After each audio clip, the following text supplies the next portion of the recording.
MA Yusuf Ali sir, why Malayali so aggressive? ഞങ്ങൾക്ക് famous ആവണം, we want fame, we want reach. സുഹൃത്തുക്കളെ, MA Yusuf Ali sir ഒരു important ആയിട്ടുള്ള മീറ്റിംഗിൽ ഇരിക്കുകയായിരുന്നു. അപ്പോഴാണ് ഒരു പ്രധാനപ്പെട്ട സർക്കാർ ഉദ്യോഗസ്ഥൻ അദ്ദേഹത്തിനടുത്ത് ചോദിക്കുന്നത്, വൈ മലയാളി സോ അഗ്രസീവ്? ഈ ക്വസ്റ്റിന് ഇദ്ദേഹം കൊടുത്ത ആൻസർ നമുക്ക് കേൾക്കാം. അദ്ദേഹത്തിന് ഇങ്ങനെ ഓൺലൈൻ സോഷ്യൽ മീഡിയയിൽ വന്നിട്ട് ഇത് പറയേണ്ട ഒരു ആവശ്യമില്ല. പക്ഷേ അദ്ദേഹം എന്തുകൊണ്ടാണ് പറഞ്ഞതെന്ന് വെച്ച് കഴിഞ്ഞാൽ ഇതിന്റെ കോൺസിക്വൻസ് അത്രക്കും ഉണ്ട്. അതുകൊണ്ടാണ് അദ്ദേഹം മീഡിയയിൽ വന്നിട്ട് മാധ്യമങ്ങളോട് പറഞ്ഞത്. അപ്പൊ എന്താണ് യൂസഫ് അലി സാർ മാധ്യമങ്ങളോട് പറഞ്ഞത് എന്നല്ല നിങ്ങൾക്ക് കേൾക്കേണ്ടത്. നമുക്കൊന്ന് കണ്ടു നോക്കാം. കേട്ടോളൂ.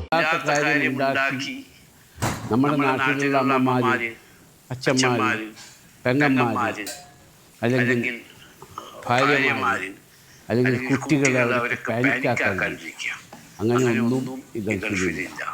ഈ സമയത്ത് ആവശ്യമില്ലാത്ത ഗോസിപ്പ്, ആവശ്യമില്ലാത്ത AI സൃഷ്ടി, റൂമേഴ്സ്, ഇവിടെ ഇങ്ങനെ ടെലികാസ്റ്റും ചെയ്യുന്ന കുറേ ആൾക്കാർ എന്നോട് ഒരുപാട് ആളുകൾ വിളിക്കുകയും മെസ്സേജ് അയക്കുകയും പല മീഡിയ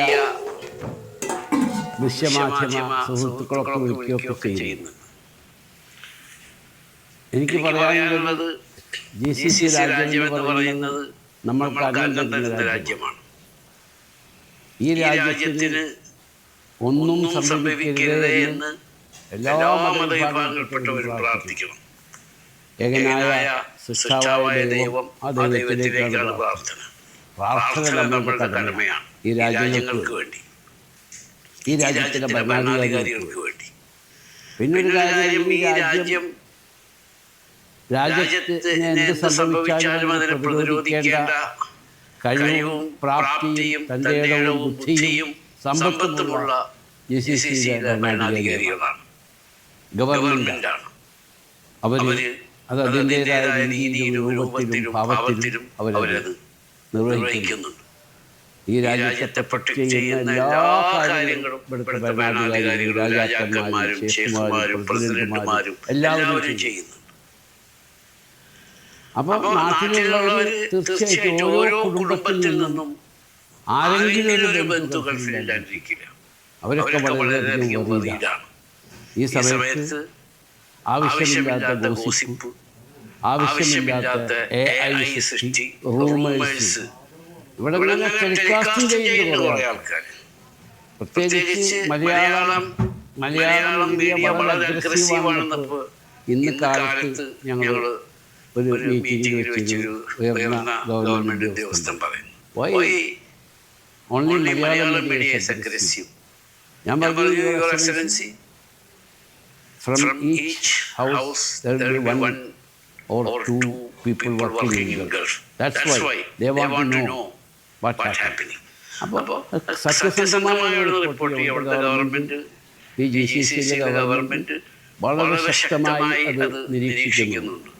പിന്നെ ഇത് കുറച്ച് നാൾ മുൻപ് പോയ ഭക്ഷണം സാധനം ഉണ്ടായി പറ്റുന്നു, ആരും അറിയില്ല. അതിനൊക്കെ ഇവിടുത്തെ ഭരണാധികാരികൾ അതിൻ്റെതായ എല്ലാ പ്രിപ്പറേഷനും എടുത്തിട്ടുണ്ട്. ഞങ്ങളുടെ കമ്പനി ഒരു അഷ്യൂർ ചെയ്യുന്നു, അങ്ങനെ ഒരു ഷോർട്ടേജ് ഒന്നിനും ഉണ്ടാവില്ല. ഈ പ്രസിദ്ധ റമദാനാണ്, മീറ്റിന് ഷോർട്ടേജ് ഇല്ല, വെജിറ്റബിൾസിന് ഷോർട്ടേജ് ഇല്ല, മറ്റൊരു ഫുഡ് സ്റ്റെപ്പുകൾക്കും ഒരു ഷോർട്ടേജ് GCCയിലില്ല. ഞങ്ങളെല്ലാ ബിസിനസ്സുകാരുടെയും ഇതേ രീതിയിലാണ് നമ്മളൊക്കെ സ്റ്റോക്ക് ചെയ്ത്. ഇത് ഞാൻ പറയാൻ കാരണം, ഒരുപാട് ആവശ്യമില്ലാത്ത ന്യൂസുകൾ വാട്സപ്പിലും അതുപോലെ സോഷ്യൽ മീഡിയയിലും അതുപോലെയുള്ള മീഡിയകളിലൊക്കെ വരുന്നുണ്ട്. ഇവിടുത്തെ ഗവൺമെന്റ് എന്തെങ്കിലും എവിടെയെങ്കിലും വെച്ച് അത് പിടിക്കപ്പെട്ടാൽ റിപ്പോർട്ട് ചെയ്തതിനെ തൊട്ട് ആ മീഡിയ തന്നെ ഒരു ബാൻ ചെയ്യും. Very strong. അതാണ് അവരത് ചിന്തിച്ചുകൊണ്ടിരിക്കുന്നത്. ഇന്നത്തെ സംസാരത്തിൻ്റെ അടിസ്ഥാനത്തിലാണ് പറയുന്നത്. അങ്ങനത്തെ ഒരു സിറ്റുവേഷൻ ഉണ്ടാവാതിരിക്കട്ടെ എന്ന് പ്രാർത്ഥിക്കുക. നമ്മൾ സന്തോഷകരമായി ഇനിയും ഈ രാജ്യത്ത് നിന്ന് നമ്മുടെ അന്നം കച്ചവടം ചെയ്താലും ജോലി ചെയ്താലും അതുകൊണ്ട് ദയവ് ചെയ്ത് ഗവൺമെന്റ് മീഡിയകളിൽ നിന്ന് കിട്ടുന്ന ന്യൂസുകൾ മാത്രം നിങ്ങൾ റിപ്പോർട്ട് ചെയ്യാൻ പാടുള്ളൂ. അതിനുശേഷം വരുന്ന കോൺസിക്വൻസസിന് ഉത്തരവാദി നിങ്ങൾ മാത്രമായിരിക്കും. നമ്മളൊരു ബുദ്ധിമുട്ടിൻ്റെ നിലയിലാണ്. ദൈവം നമ്മളെ രക്ഷിക്കട്ടെ.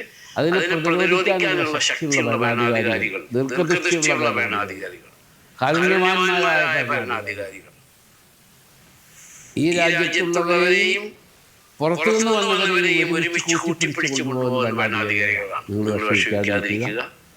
ദൈവം അള്ളാഹു നമുക്കെല്ലാവർക്കും നല്ലത് വരുത്തട്ടെ.